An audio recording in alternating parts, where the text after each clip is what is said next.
Sementara itu pemirsa, mantan staf khusus ex-Menteri Agama Yakut Khalil Qaumas Isfah Aidil Aziz IAA alias Gus Alex menjalani pemeriksaan selama 8 jam di Gedung Merah Putih KPK Jakarta.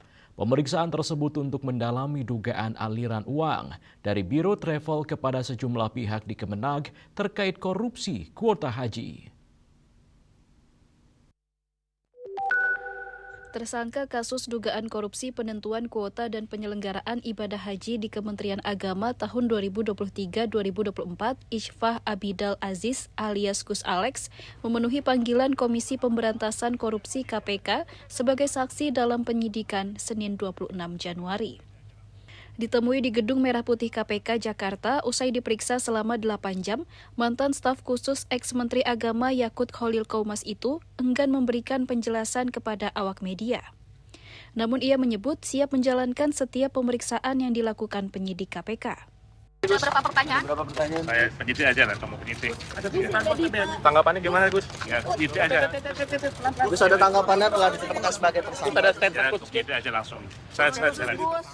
Tanggapannya saya jalani semuanya. Gus, benar nggak sih Gus jadi Tersangka gimana, Bu? dari penyelenggara ibadah haji khusus Penyidik aja, Mas. Penyidik. PBNU atau Penyidik aja. Sementara itu, juru bicara KPK Budi Prasetyo mengatakan pemeriksaan Gus Alex untuk mendalami dugaan adanya aliran uang dari para biro travel kepada sejumlah pihak di lingkungan Kementerian Agama. Termasuk dugaan aliran uang yang melalui saudara IAA tersebut. Sehingga tentunya ini juga menjadi keterangan kunci dalam pemeriksaan hari ini untuk mengetahui bagaimana proses alur dan pihak-pihak mana saja yang kemudian diduga mendapatkan aliran uang dari para biro travel berkaitan dengan kuota tambahan tersebut.